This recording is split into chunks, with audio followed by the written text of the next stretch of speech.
And what I say to clients is, if done well, your service agreement, or whatever you want to call it, design agreement, service agreement, T's and C's, but the document you use with your client can be one of the most powerful tools you have in your business. Yeah. And if done well, that document will not only set you up for success, manage expectations, make sure you're legally compliant with the Australian consumer law, and we can talk about that, protect you legally, but if done well, it will help convert prospects to paying clients. Yes. Hi, I'm Beth Beesky, the founder of More Time to Design and your host of the Design Dialogues podcast. I've been a designer for the last 12 years and I've run my own studio for 5. And I know how hard it is to run a successful business. You not only need to be great at designing, but you need to be great at all the other things as well. I created More Time to Design, a software platform to help designers run efficient studios, and I've created the Design Dialogue podcast to help us all learn together.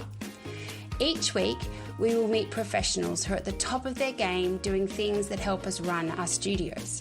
We'll have conversations with social media managers, interior design mentors, copywriters, stylists, photographers, suppliers, and also designers who have been in the game for a long time and who have such a wealth of knowledge to share. I hope that each week you feel inspired and informed at the end of each of our design dialogues. So join me for the Design Dialogue podcast. Hi everyone, welcome to this week's episode of the Design Dialogues podcast. And this week I am joined by Tracey Mylecharane from TM Legal. Hi Tracey. Hi Beth, thank you so much for having me.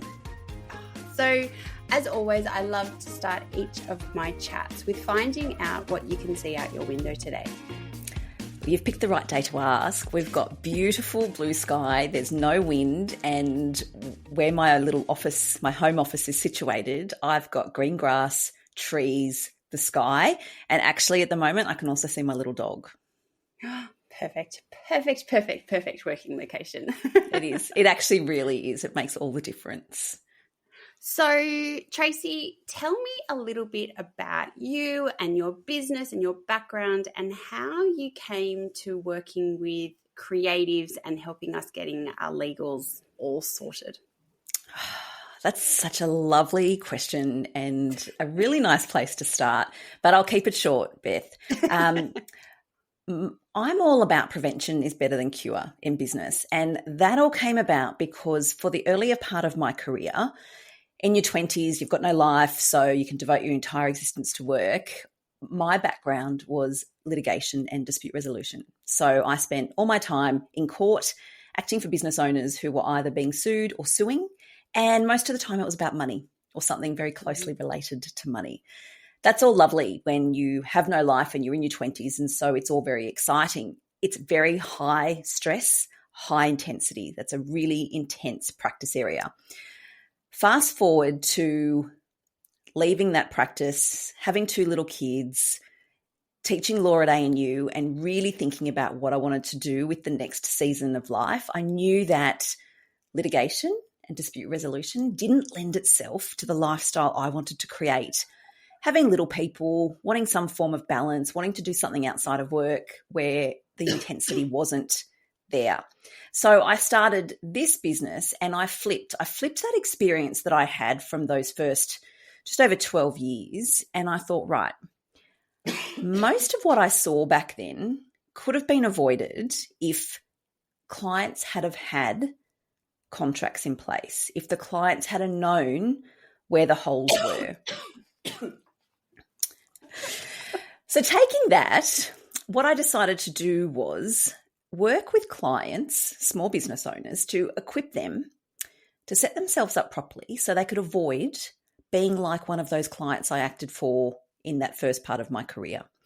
So now I'm all about keeping clients out of court, developing and designing contracts and agreements that work, because back in my litigation practice, most of my work was contract dispute work. That's where the money disputes come in, right? So we were either briefed to rip apart contracts or briefed to try and plug holes with whatever situation was presented. So what that means is in this business, I can tell really quickly from looking at a contract where the holes are, where the weaknesses are, where someone can tear it apart or not. And so I draft those documents now with that lens so that I know how they work. I know what lawyers look for. I know where the pitfalls are. So let's set clients up so that they don't need to call a lawyer like me later because things have gone wrong.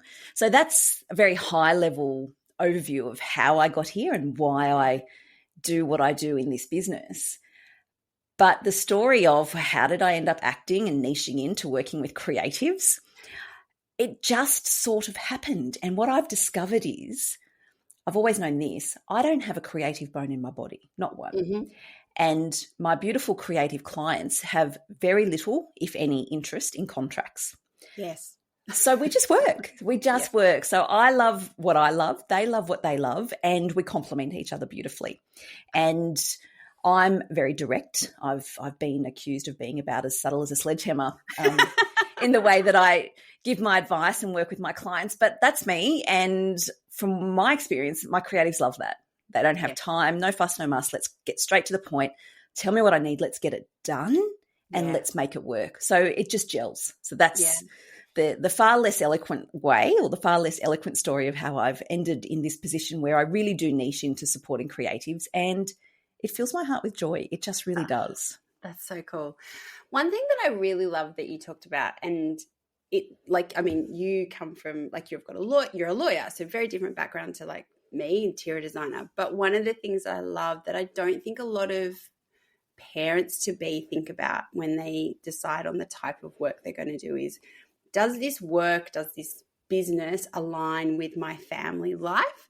And so I really love that you not only thought, I'm going to step away from litigation and start my own firm, but in that same field, but you were actually like, this kind of law isn't going to be aligned with my family life.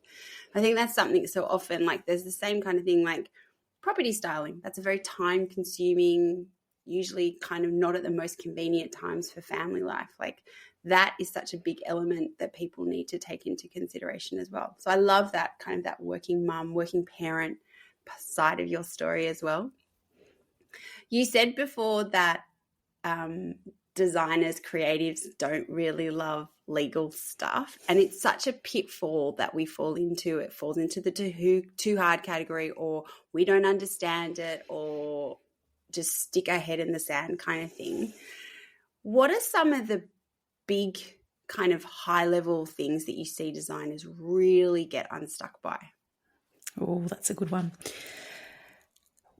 The biggest one would be, hands down, not understanding how to make a contract legally binding and not appreciating the consequences and the risk to the business if they get that part wrong. So there's many different ways as a creative you can have a legally binding contract, and it doesn't have to be old school, we all sign it, wet signature, pen or whatever. It doesn't have to be that.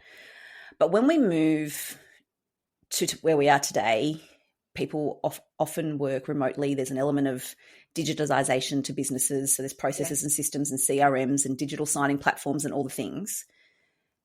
There's actually the magic in the sequencing and getting things issued to clients in the right order. So there's so many reasons for that. And because already you can hear me say, oh, there's so many reasons, and already people are going, oh, what are they? And so, it's complicated and it's too hard and I don't know what it is. And that's when designers just say, I'm going back to my safe space, which is to create beautiful designs. And I'm just going to leave that till later.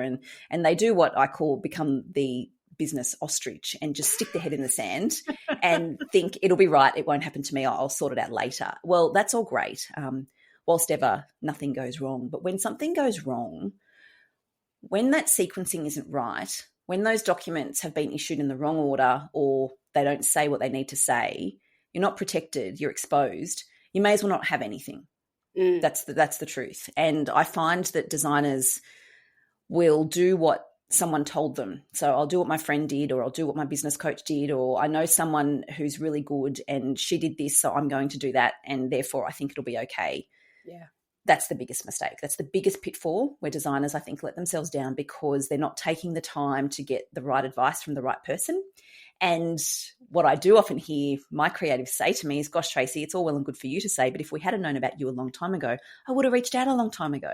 But I don't want to go to a boring lawyer who's going to make me travel into the city and I've got to pay for the luxury or privilege of sitting in front of them in their office, and then I can't talk to them and they speak in a language I don't understand. And then they gave me this document, which was 42 pages, and I couldn't understand it. And the whole process was awful. And so I've moved on. So there's that. Or there's, I actually think this is worse. I bought a template and therefore I'm using a template, so it must be right. It's wrong. That's not going to be right because templates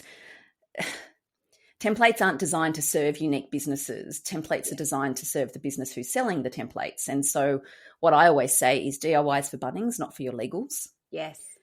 So if we take the time to get them tailored properly once, understand the sequencing, know how to issue them, get that set up in our processes and systems, massive big tick, it's then rinse and repeat, set and forget. You don't have to worry about it again unless you change something in your business. But with that comes peace of mind. Yeah. So there's a lot of value that you can get by not being a statistic in that particular pitfall that I see. Yeah. And I think it's really interesting, like, so much of this is about finding a lawyer who understands what we do. One of the things that I quite often hear from designers when there's like, oh, like I couldn't, my client won't understand them, or it'll put the client off, or it's just too much kind of thing. And I'm always like, well, if the client isn't willing to enter into a legally binding agreement between you, then they're most probably not the best kind of client, because you're running a professional business. You need to have these documents in place. But then it also flows that by talking to someone like yourself who understands our industry, they're going to produce a contract for you that you are going to understand, so you can explain it to your potential client. So therefore, they're not going to be put off by this document. Absolutely. There's so much to say on that, Beth. And what I say to clients is, if done well, your service agreement, or whatever you want to call it, design agreement, service agreement, T's and C's, but the document you use with your client can be one of the most powerful tools you have in your business. Yeah. And if done well, that document will not only set you up for success, manage expectations, make sure you're legally compliant with the Australian consumer law, and we can talk about that, protect you legally, but if done well, it will help convert prospects to paying clients. Yes. It won't turn people off. In fact, I'd encourage listeners to reframe that if they've found themselves thinking like that, and think, well, what message am I sending if, one, I don't have any, or two, I don't have proper ones? I'm not sending a message of I'm client-centric, I'm client-friendly, I want to make this easy for you. I'm sending the message of either I don't understand, or I'm not professional, or I don't care. And I don't know about you, but if I'm going to engage somebody, that's not the impression I want. No. And I think as well, this is where the conversation with your lawyer comes into play, because it's not just about issuing a contract. It's about you actually understanding the document that you are issuing and why it is so important. So often we hear, we should have these documents, we should be doing this kind of thing. But then I don't think a lot of people actually understand why you need to have those and what the implications are if you don't have it, if something goes wrong.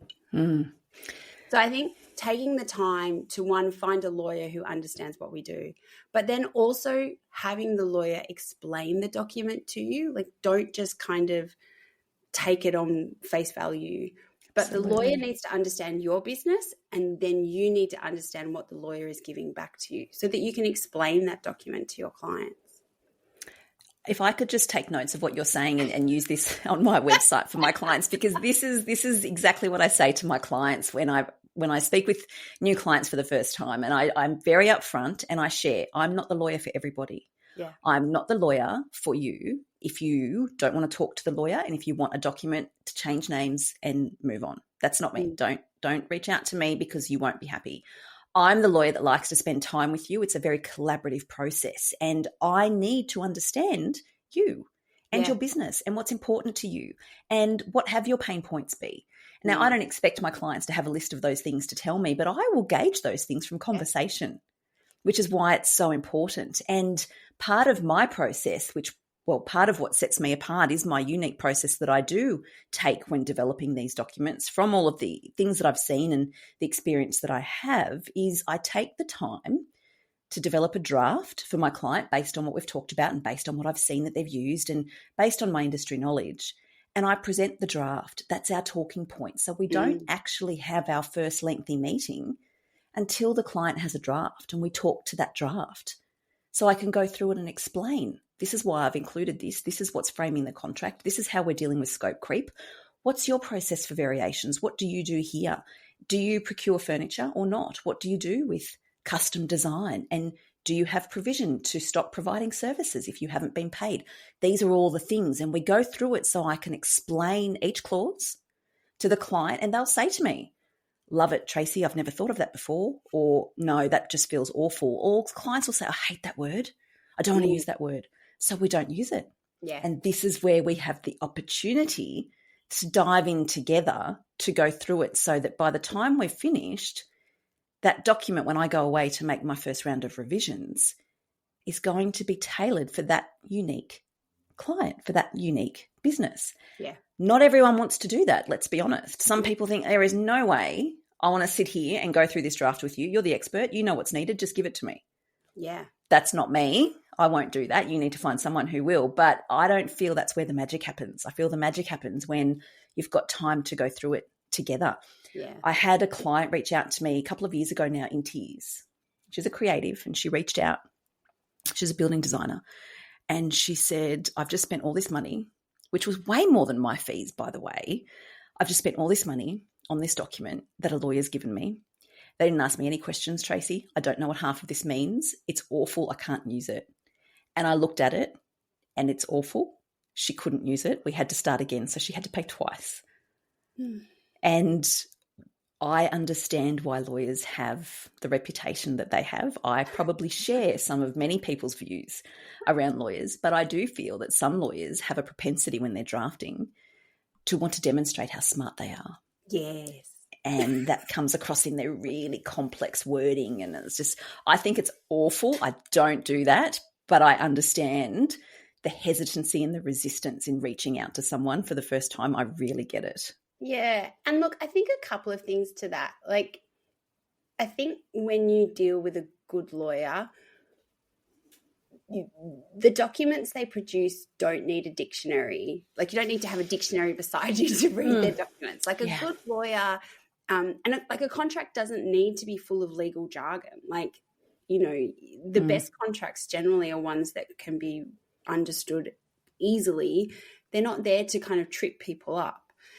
The other thing that I think is really important is that I think understanding, and it applies to like accounting as well, like if you are a business owner, if you own a studio, it's part of your job to understand your legals, to talk to the lawyer, to talk to the accountant. You can't just go, I'm an interior designer, I don't do this kind of thing, and be the ostrich. Like, that's, if you want to have that attitude, then you most probably shouldn't own your own business.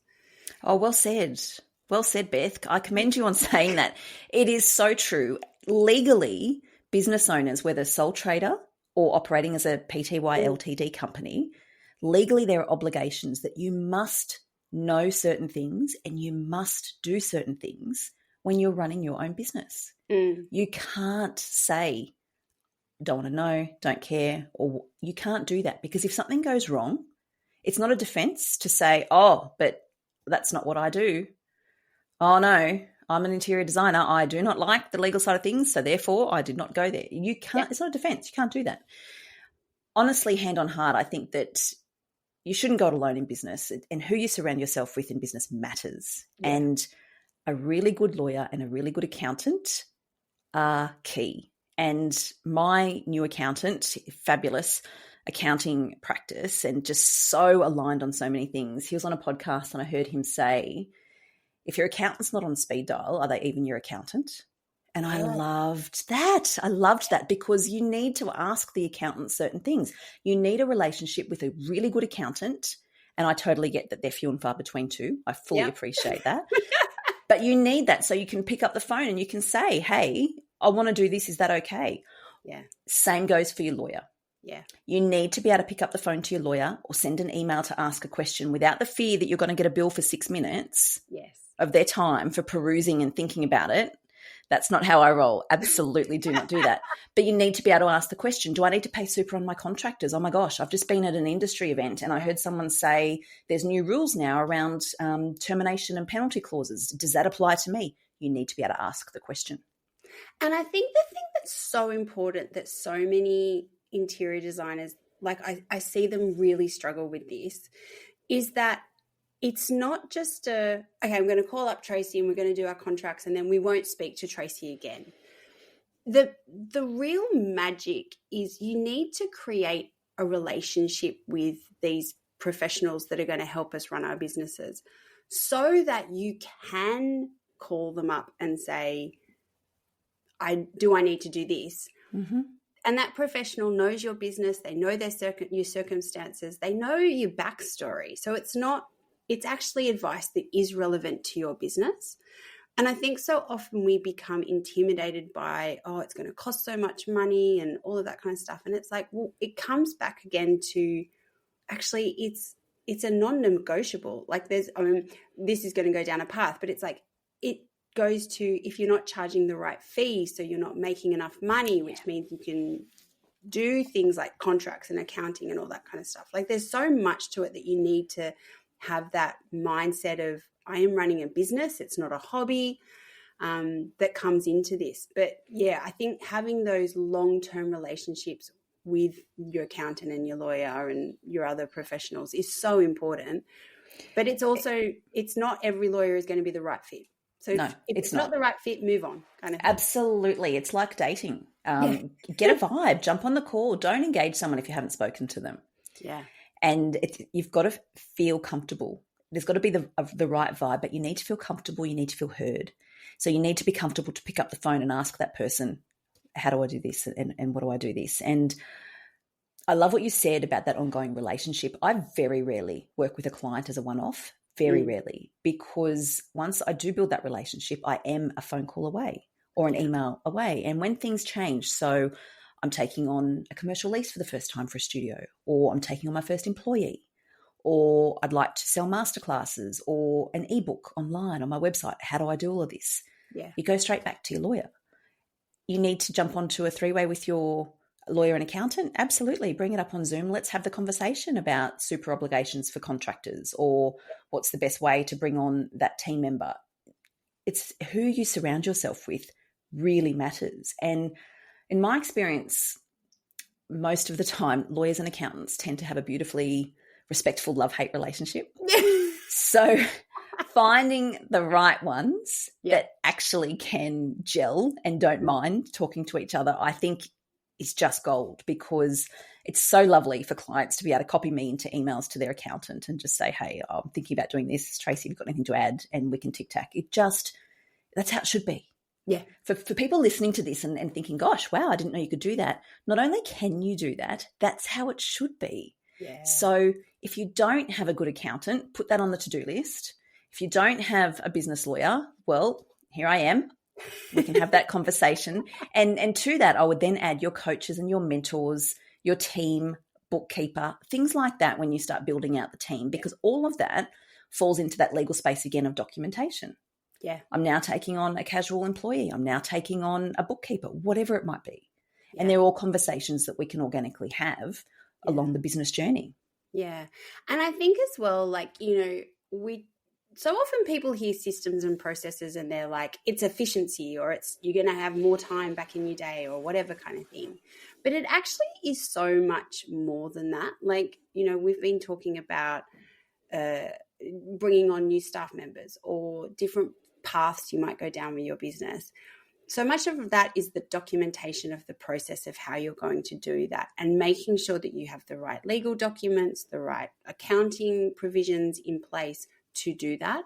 So systems and processes are so important from, a legal perspective as well. If we bring it back to the contracts or terms and conditions, understanding that you are issuing that document properly might feel overwhelming the first time, but if it is documented well, if it's a process that you do really smoothly in your business, there's no reason why it should feel overwhelming, and it should just be second nature to do it every single time.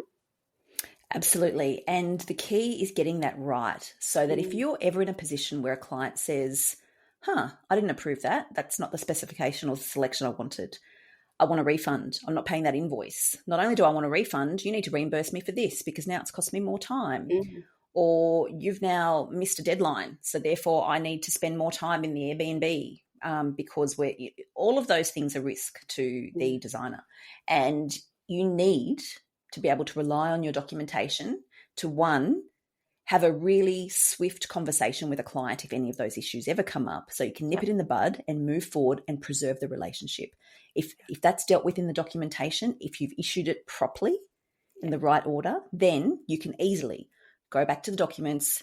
This is the section. This is what's happened. Here's the email trail. The client says, oh, okay, sure, sorry. And you move forward. Yeah.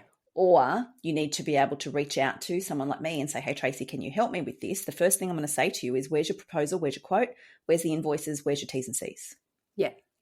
So there's a couple of different things to just flag here. So some designers will issue agreements with a schedule all tailored for someone to sign.